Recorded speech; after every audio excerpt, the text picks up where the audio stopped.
Hey everyone, thank you for joining today's webinar. This is the third webinar in our new product feature series. We have these every other Thursday so you can stay up to date on all the latest Limelight features and get the most out of the platform. My name is Sean. I am filling in today for Valentina, and we're also joined by our 3 product owners and subject matter experts. Chad is our Director of Analytics.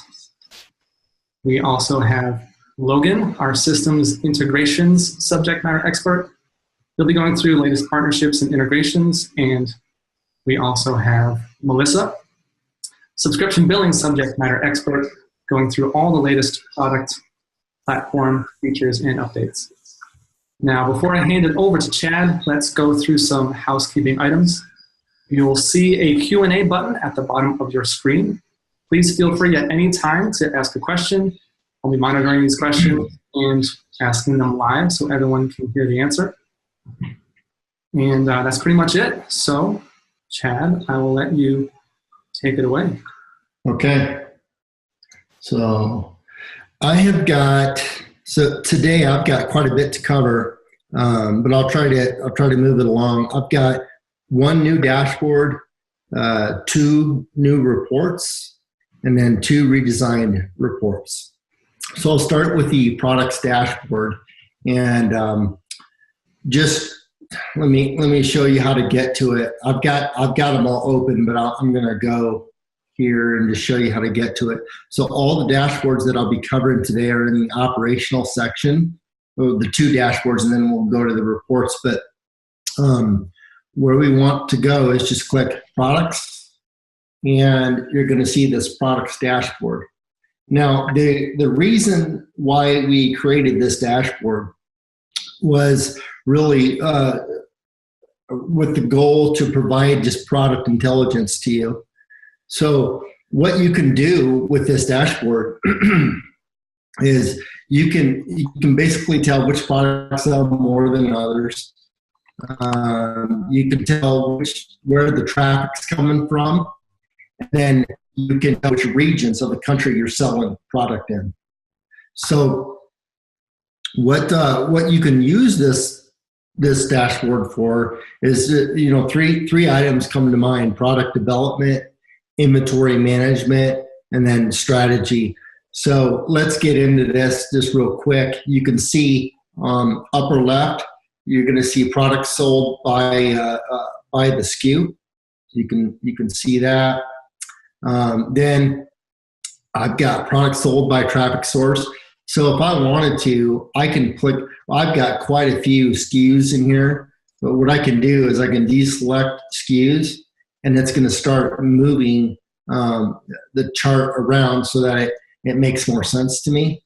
Whatever you prefer, but know that you can go in and. Are you sharing your screen?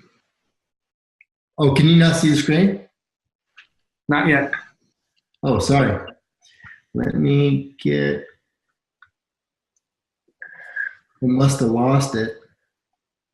Okay, I'll start over there. Okay, can you see it? Yep, there you go. All right, sorry.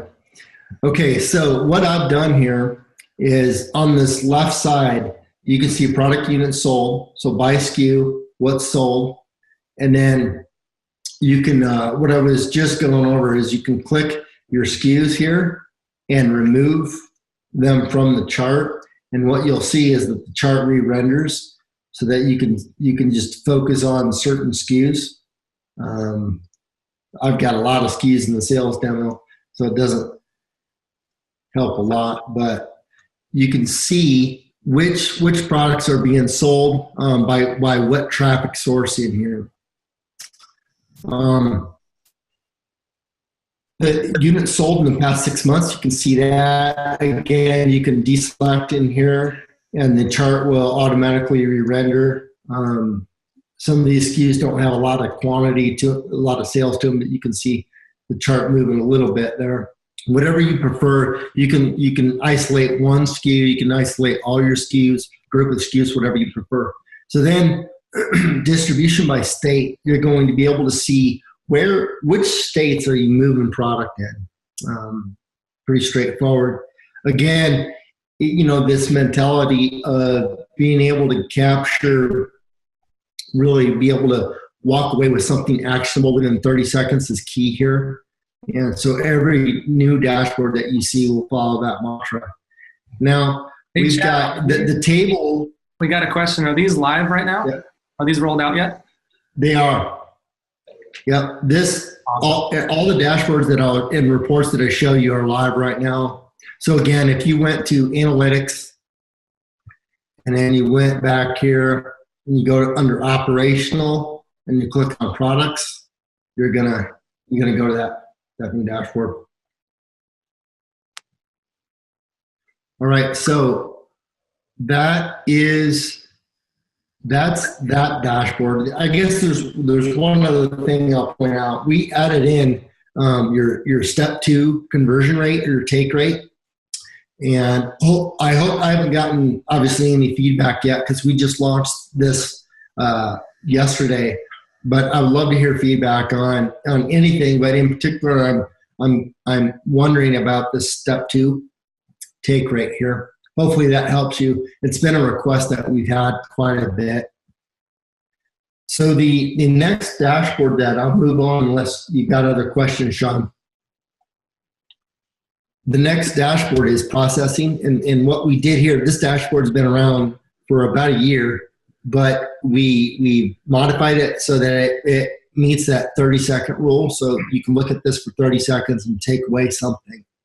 The objective here, the goal of the dashboard is really just to understand how to process a larger percentage of your orders. So we're providing you information like your decline, unique by email, 12.2% in this case. So what this is saying is there's 12.2% unique declines. How is that different than this 32%? Well, the 32% is your transactions. So both pretty good numbers. But this, when the rubber meets the road, it's really this 12.2% number that you're going to be concerned with. Processing cap for the current month. Obviously, you need to, put your caps in appropriately when you set up your gateways. But you'll be able to see what cap you have that you have expended, and then you've got chargeback, merchant chargeback rate, MCV percent. And then we've got a relatively new measure in here called RC rate. And I'll show you something here. If you hover over this question mark, you can get a reminder of what this means. RC rate is a new measure that we're hearing various gateways starting to use and merchant processors starting to use, where it takes your revenue plus your chargebacks, those two percentages, adds them, and they evaluate you on those two measures. So we added it here. Again, I'm going to gauge feedback on whether we keep it or not. And then you've got your decline reasons. This has been, this is our sales demo account, so it doesn't light up a bunch of reasons because we don't have a lot of data flowing through here. But you see the point. You can get all of your decline reasons right in here. Hopefully that's helpful. It's within the top 10 requests that we've gotten over the last year to provide something like this. Then you've got the top 5 gateways, which is for Visa, and then you can see where your chargebacks are coming in. That's that same chart for a while.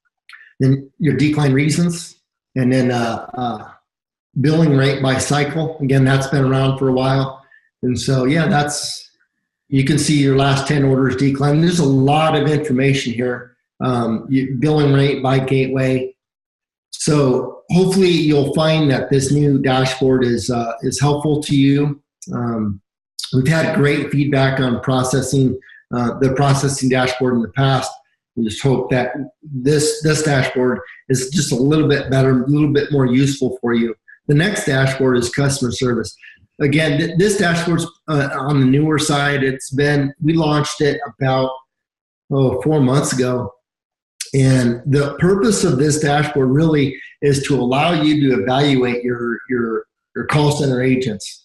And, there's some things that like in a dream world, if I could have, is I would love to be able to to report the time on phone. It'd be great. We don't have that kind of data. So we've provided what we can.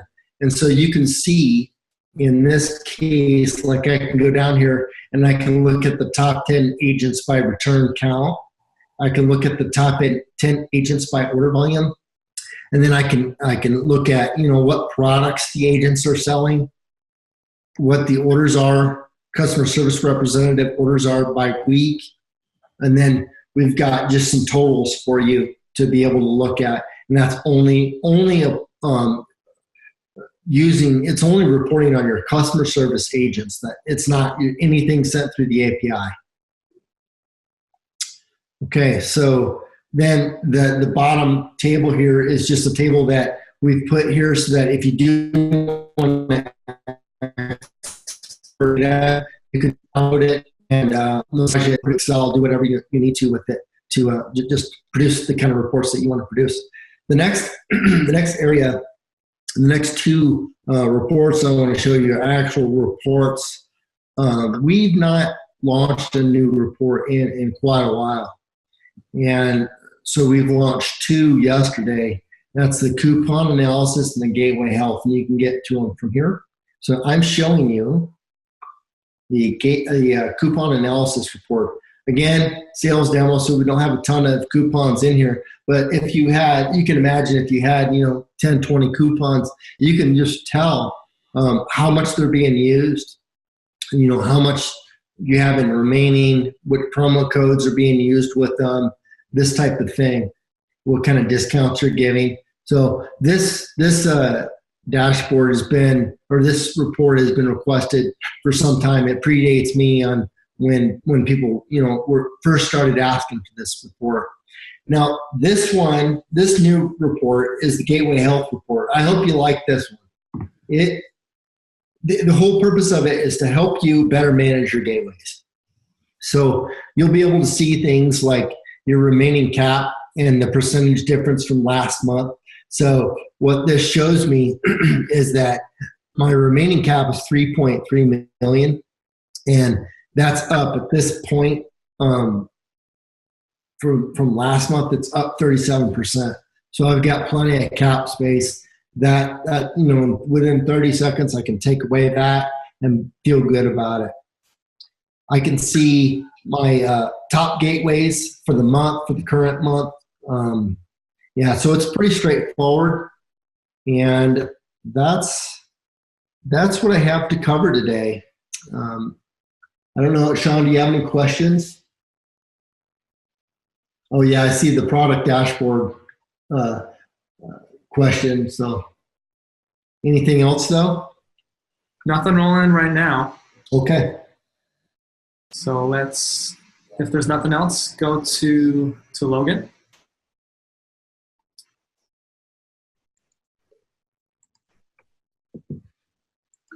Covering integrations. Hey guys, Logan here. Thanks, Sean, Chad. So I have a few things to talk about here today. It should be fairly quick.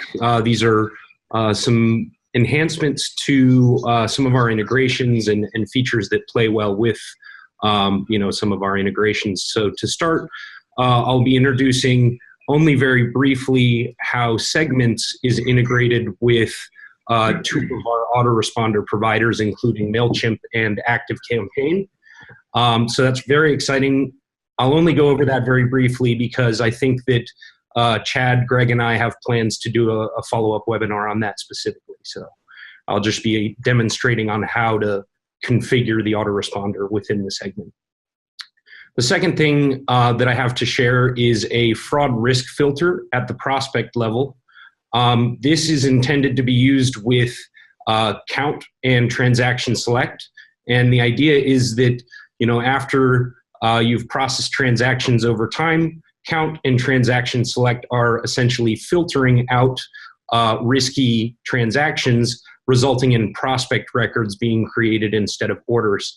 And so the end result is, ultimately you can use this filter to get risky prospects out of the prospect view.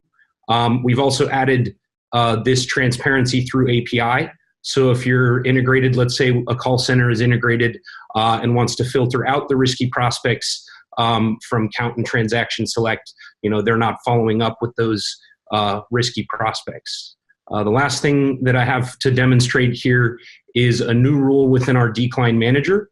And this is intended to be used for FlexPay, but can be used in any case. And we'll dive right into the demo here. So take your screen, Sean.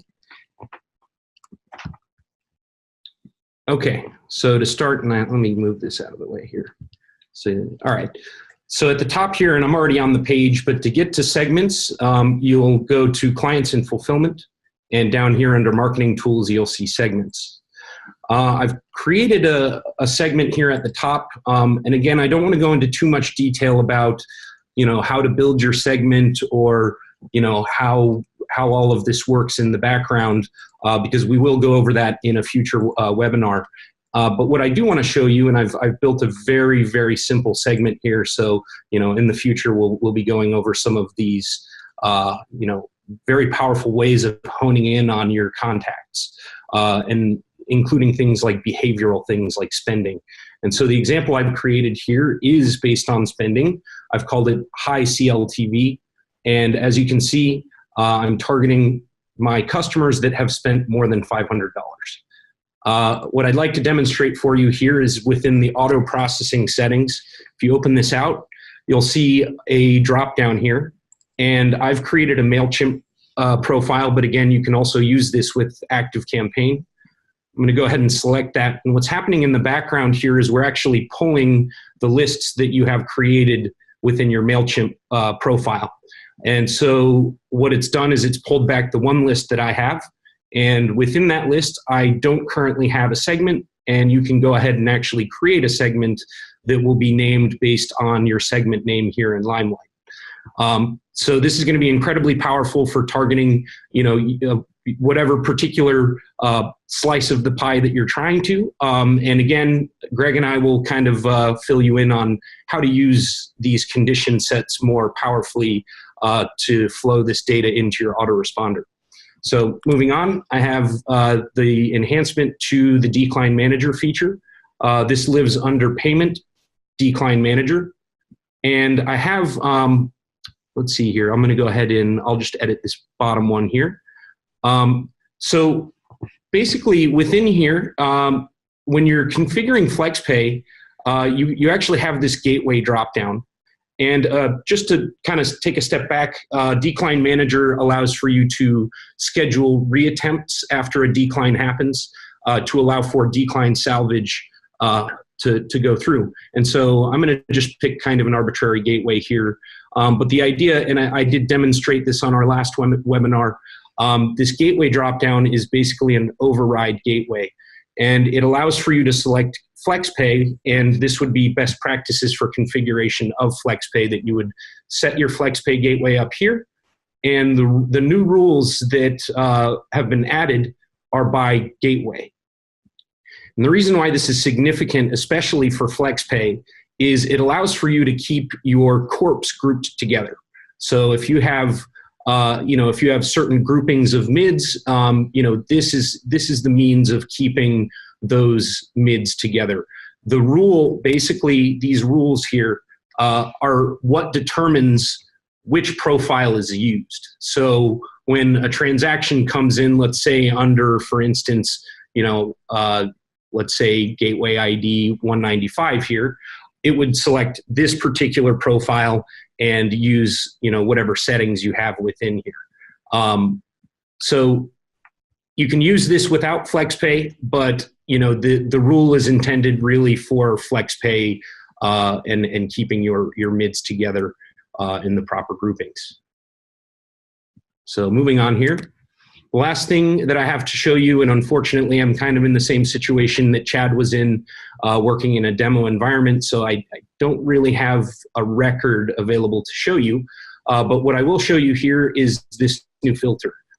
Taking a step back to get to this page, you are visiting, under Clients and Fulfillment, Prospects. And so this is the Prospects page. And as I'd mentioned, if you're using some of our resources like Count and Transaction Select, the end result is a prospect record that might be considered risky. So now you can actually filter based on that risk, and you can isolate all of your risky prospects, or better yet, probably more useful is to filter them out, so that if you have a call center working through your prospects and retargeting them, they can use this filter to their advantage so that they don't target people that aren't worth processing to begin with. And so that pretty much wraps up all of the features that I have to demonstrate today. And Sean, I'll let you introduce Melissa here. We got one quick question before we do that. Sure. Can we add autoresponders that are not on the integrated autoresponders for the Segments tool? So right now we do only support MailChimp and ActiveCampaign. We are researching the possibility of adding support for more. And if you'd like to maybe mention whatever provider that might be, we'll be glad to, research the possibility of adding them as well. And one other thing, actually, Sean, are there any other questions? Yeah, the provider in question was ListTrack. Okay, so we're not currently integrated with them to begin with, but again, if you want to submit that request to our support team, we'll be glad to entertain the possibility. And one thing before I give it back to you here, Sean, I do want to mention one of the major differences of using an autoresponder within a segment is that the old approach, you actually configured this at the campaign level. And so I've got a campaign here. I'll go ahead and edit. And so what you might be used to doing if you're already using an autoresponder is this third-party providers checkbox will expand this module here. And so what the current way of configuring an autoresponder looks like is you would select MailChimp within your campaign, and you can input certain list IDs to isolate prospects versus customer records. Now, as you can imagine, and maybe have been experiencing, this doesn't really effectively allow for you to target your audience well, because it's confined within the campaign itself. And now with the segment approach, we've pulled that out and allowed for you to query across all of your campaigns, all of your contacts, more of a behavioral way of targeting as opposed to just based on whatever offering they may have purchased. So that, I think that makes targeting a lot more powerful, and our autoresponders altogether a lot more powerful. Totally. Awesome. Good stuff. Let's move on to platform updates. Melissa, you got a lot of stuff to share, I imagine. I do. We have a lot of stuff coming up. Yeah. Some of the stuff is actually already out and live. One of those being the one-time paired product. So what that lets you do is actually associate a one-time product to a main product. It will send it out. It'll always be free. Sends it out the one time, and then we make sure on the back end that doesn't get sent out again.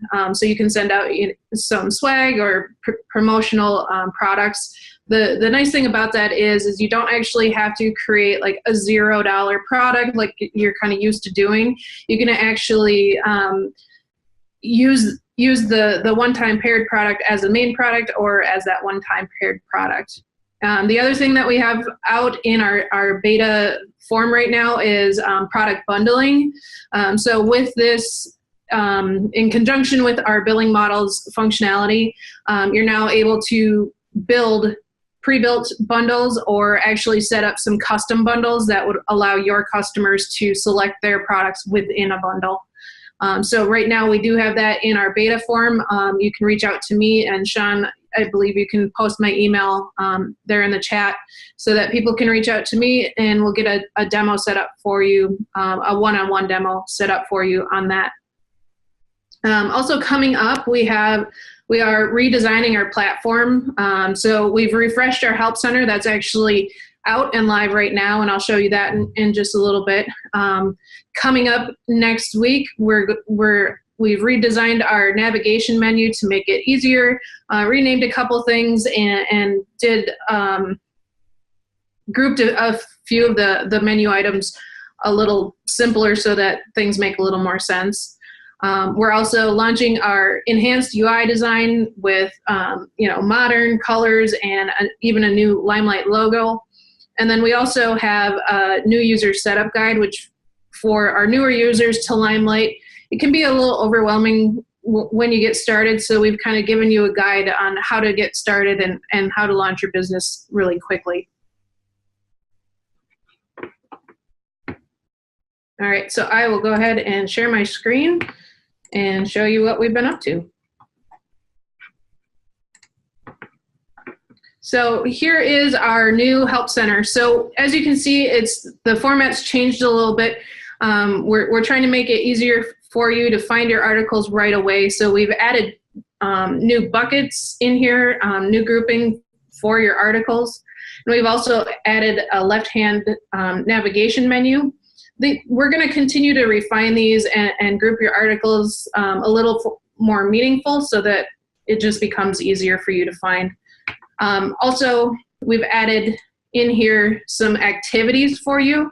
So what you can do is under your activities, you can actually follow articles now. So to quickly go see those articles that you tend to go to all the time.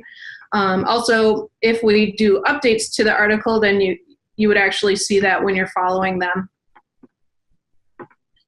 One of the biggest things I just talked about real briefly is we're updating our menu system. We're consolidating down.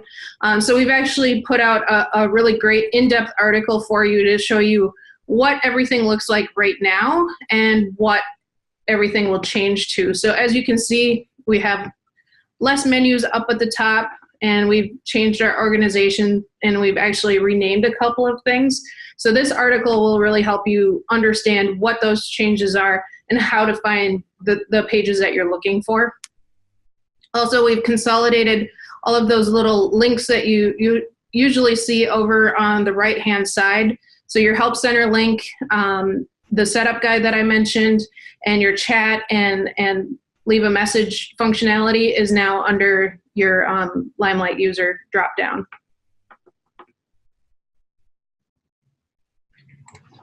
All right, so now I'm going to jump into the platform and show you our bundle functionality.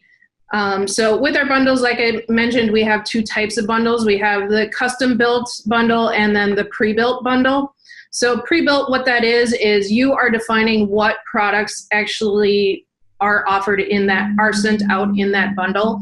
So your customer would select the bundle itself, and automatically those products that you've selected would be in there. So you would select that pre-built type. As you can see, it's under the products. I apologize, I forgot to mention that. You would go under the products to actually add a new bundle. So it's here under add a bundle. So it functions very similarly to a product. There's just some added functionality in there. So again, you would select your pre-built.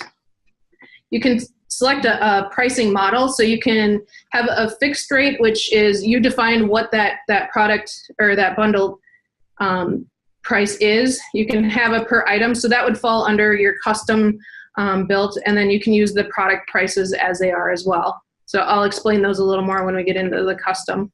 So here you set your bundle cost. You can put your cost of goods in there for analytics purposes, your restocking fee, and your max quantity, your description, and then all of your parameters that you're used to seeing in the products are actually there in the bundle as well.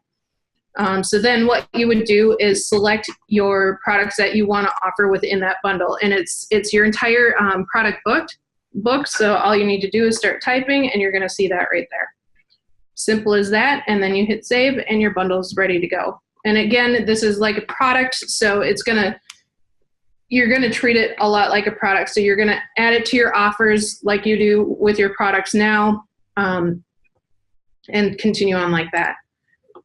So with your custom built bundle, what you're able to do then is, again, you can make it a fixed rate. So if your entire bundle, is $50, you can put fixed and $50. If you're doing a per item, then what it will do is charge this price based on the number of products they've added to that bundle.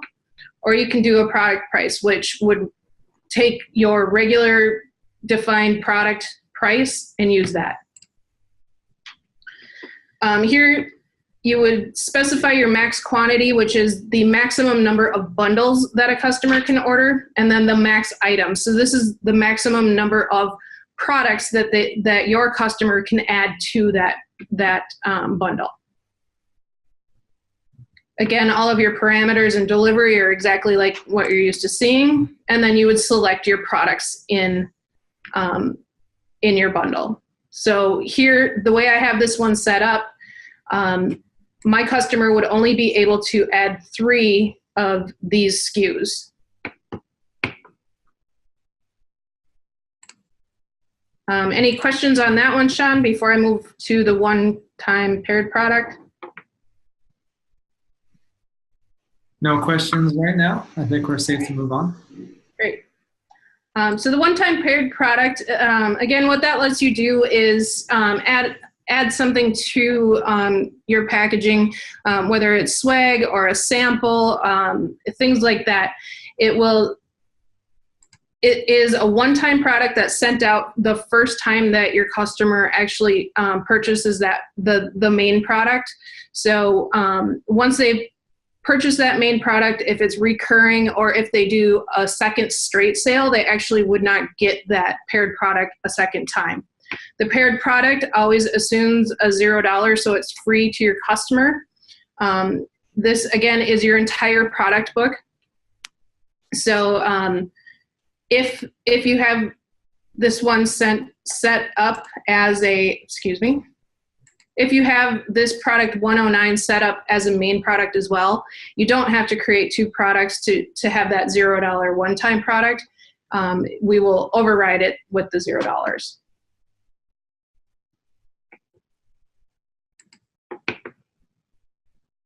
All right, any questions on that?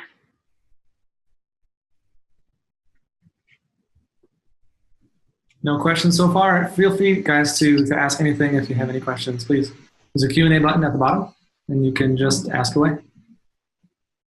And then really quickly, I can show you our new setup guide. Like I mentioned, when you're newer to Limelight, it can be a little bit intimidating on how you get up and running to even place your new order.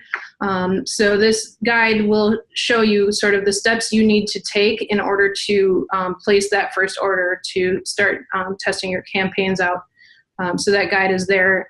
These are links into all of the pages. So all you have to do is click, and then you're there in the offers. And actually, since we do have a little bit of time, I can go a little bit deeper into the bundle functionality. So like I mentioned, it works with our billing models and offers setup. So once you've created all of your bundles, much like you do with your products, then you would set them up in your offers. So you're going to select your billing models that you want to use for those bundles, set up any trial information that you want to with your bundles, and then you would select your bundles into your offer. And as you can see, I can select both the pre-built style and the custom built style into one offer. And then I can set up recurring. So if I want these bundles to recur into themselves, then I would just select that recurring. If I don't want them to expire until the customer tells me expire it, then I wouldn't check the expiration box. Hit save, and then you're ready to go. Once you've set up all of your offers, then all you have to do is add them into your campaigns, much like you're used to doing with your products or your regular offers. They're as simple as that. Again, this is your entire offer selection, so you can actually run bundles and products in your campaign all at once. All you have to do is start typing, and you'll be able to pull those out. And then the other change I'll show you is on our place order page within the CRM itself. We've actually updated that place order page with the billing models and offers to add a little more flexibility for your customer service reps. The place order page actually acts more like a shopping cart experience for your sales users. So you can actually do that. I'll show you that custom one. So they can select their product within that I had configured within, add another child product. And then actually I had a 3 SKU minimum on this one. So now it'll actually tell me that I can only add up to 3 if I try and add more than that. And I can continue.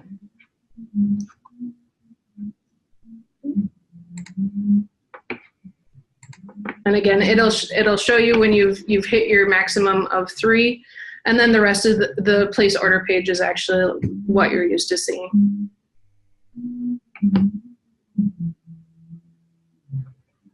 All right, if there aren't any questions, then that's all I had.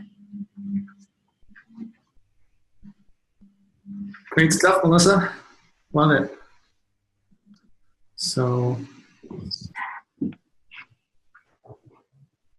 that pretty much wraps up what we have today. Now, we just got one question in. How do custom bundles differentiate from upsells? So with the billing models and offers, we've actually when you're doing configurations in the platform itself, we've actually removed the constraints of you having to pre-configure whether something is an upsell or a main product or even a trial.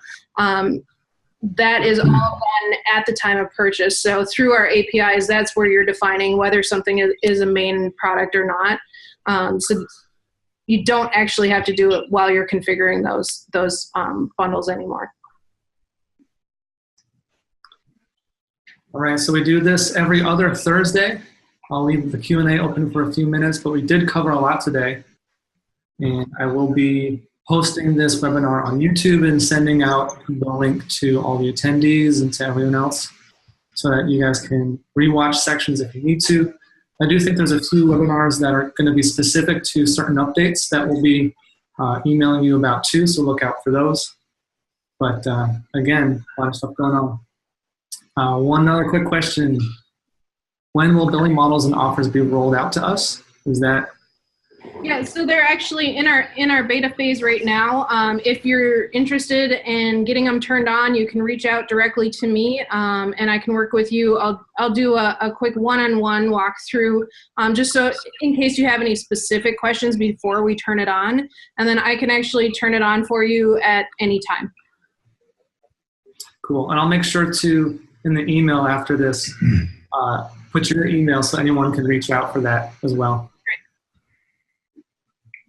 Awesome. Good stuff today.